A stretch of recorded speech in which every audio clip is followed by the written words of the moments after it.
Good morning students. आज हम करेंगे 7.1 एक्सरसाइज का थर्ड क्वेश्चन। तो इसमें देखिए, AD and BC are equal perpendicular to line segment AB। ये लाइन सेगमेंट है AB और ये वाली साइड, ये देखो आपको इसके अंदर साइन भी लगा रखा है। ये दोनों जो लाइन है ये आपको इक्वल दी हुई है, equal perpendicular. AD is equal to BC given है और ये ऐसे बना रखा है। तो इसका मतलब एंगल A और एंगल B हमारे कितने डिग्री के हैं? 90 डिग्री के। Show that CD bisect AB। हमें ये प्रूव करना है जो CD है, CD वो AB को बाइसेक्ट करती है। AB को बाइसेक्ट कब करेगी? OA is equal to OB। हमें प्रूव करना है OA is equal to OB। तो इसमें देखो, पहले हम क्या लिखेंगे? गिवन है हमें AD is equal to BC, ठीक है। और क्या गिवन है? Angle A is equal to angle B 90 degree.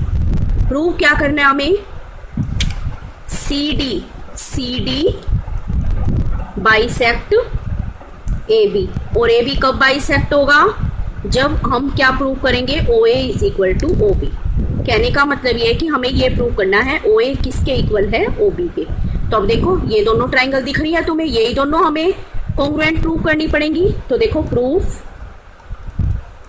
In triangle AOD and triangle BOC। अब देखो बेटा, पहले इन क्वेश्चन में क्या करना होता है, जो हमें गिवन दे रखा है पहले उसको लिख लो। ये देखो AD आपकी इस ट्राइंगल के अंदर है। एक पार्ट एक ट्राइंगल का और दूसरा पार्ट दूसरे ट्राइंगल का इक्वल होना चाहिए हमारा। यूनियन में एक ही पार्ट एक ही ट्राइंगल के इक्वल करते रहे। तो AD किसके इक्वल दे रखा है? BC के। और यहाँ ब्रैकेट में जरूर लिखोगे गिवन, ठीक है। और क्या इक्वल दे रखा है? Angle A angle B 90 degree. अब मुझे ये बताओ, आप तीसरा पार्ट क्या इक्वल करें? क्योंकि ट्राइंगल के लिए हमें तीन चीजें इक्वल करनी जरूरी है। AD BC के इक्वल हो गया, ये एंगल इसके इक्वल हो गया। ध्यान से देखो बेटा, ये क्या बनेगा आपका? Vertically opposite angle. तो क्या लिखोगे? Angle AOD is equal to angle BOC। जो भी एंगल होता है वो हमारा हमेशा बीच में लिखा जाता है, ठीक है। इसको क्या लिखोगे? Vertically opposite angle. तो अब मुझे ये बताओ, आपका रूल कौन सा बनेगा? ये देखो, मैंने आपको पहले भी बताया था, दो एंगल हैं और एक साइड है। तो AAS भी हो सकता है, AS से भी हो सकता है। मुझे ये देखना है कि AS से है या AAS है। तो ये देखो, ये एंगल है, ये एंगल है और साइड हमारी डिफरेंट है। इसके बीच वाली अगर होती तो हमारा हो जाता ASA, यानी एंगल साइड एंगल। लेकिन दो एंगल अलग हैं और साइड हमारी अलग है। तो क्या लिखेंगे? By AAS rule triangle AOD congruent to triangle BOC। फिर बताया था मैंने आपको, बाय सिपिसिटी रूल सीधा लिख दोगे OA is equal to OB। या फिर साथ में ये भी लिख सकते हो, हेंस CD बाइसेक्ट AB। तो ये हो गया आपका थर्ड क्वेश्चन। अब फोर्थ क्वेश्चन देखो। फोर्थ क्वेश्चन के लिए देखो, L and M are two parallel line. ये दो लाइन पैरेलल दी हुई है, intersected by another pair of parallel line. ये दो पैरेलल लाइन दे रखी है। हमें क्या प्रूव करना है? ABC ये वाली ट्राइंगल कॉन्ग्रुएंट है दिस ट्राइंगल के। तो देखो, गिवन क्या हमें? L parallel to M। ये वाली लाइन इसके पैरेलल है, ये वाली लाइन इसके पैरेलल है। P parallel to Q। Prove क्या करना है? Triangle ABC congruent to triangle ACD। तो प्रूफ देखो बेटा, ये देखो, L पैरेलल है M के, L पैरेलल है M के, तो AD भी पैरेलल हो जाएगी BC के। जब पूरी लाइन हमारी पैरेलल है तो ये इतनी लाइन भी हमारी पैरेलल होगी। So AD parallel to BC। फिर क्या दिया हुआ है? P parallel to Q।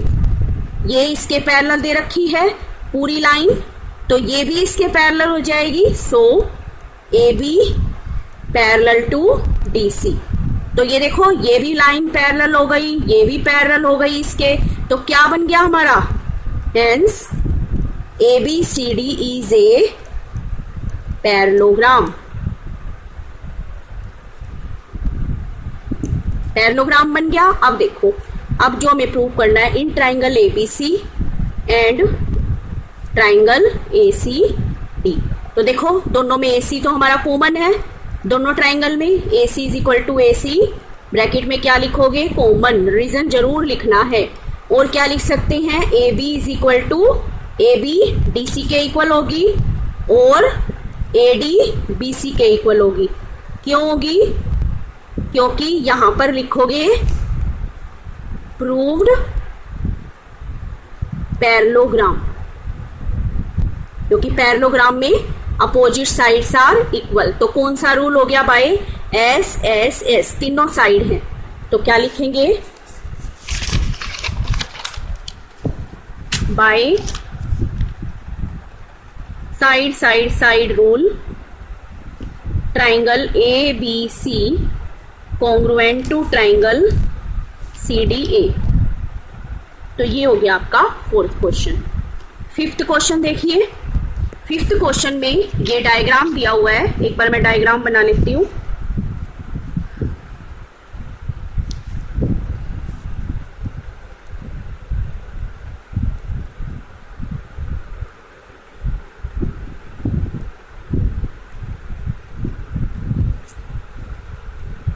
Question है आपका लाइन एल, ये वाली जो लाइन है वो बाइसेक्टर दिया हुआ है एंगल ए का। ये वाली लाइन इस एंगल ए का बाइसेक्टर है, यानी ये एंगल और ये एंगल हमारा इक्वल है। B is any point on L, BP and BQ are perpendicular, ये और ये परपेंडिकुलर दिए हुए हैं। शो दैट, गिवन क्या है पहले वो लिखेंगे, इसको 1 और 2, जब हम 1 और 2 लिखते हैं तो डायग्राम में भी हमें 1 और 2 शो करके दिखाना होता है। तो गिवन है हमारा angle 1 is equal to angle 2 और angle Q is equal to angle P 90 degree. Prove करना है हमें। फर्स्ट है triangle APB congruent to triangle AQB और सेकंड है BP is equal to BQ। Proof देखो, BP is equal to BQ और या मतलब B is equidistant from the arms of angle A, एक ही बात है। प्रूफ में देखो, फर्स्ट पार्ट के लिए देखो triangle APB, in triangle APB and triangle AQB, ये देखो APB AQB, एक तो AB कॉमन है दोनों में, AB कॉमन, दूसरा क्या इक्वल हो जाएगा, angle 1 is equal to angle 2 given. तीसरा क्या लिखोगे, angle P is equal to angle Q 90 degree. अब देखो कौन सा रूल होगा, ये वाली साइड है, एक एंगल ये है, एक एंगल ये है, ये ऐसे तो हो नहीं सकता, तो by AAS rule triangle APB congruent to triangle AQB। First part हो गया। सेकंड पार्ट में by CPCT rule BP is equal to BQ। ये हो गया आपका फिफ्थ क्वेश्चन। Thank you.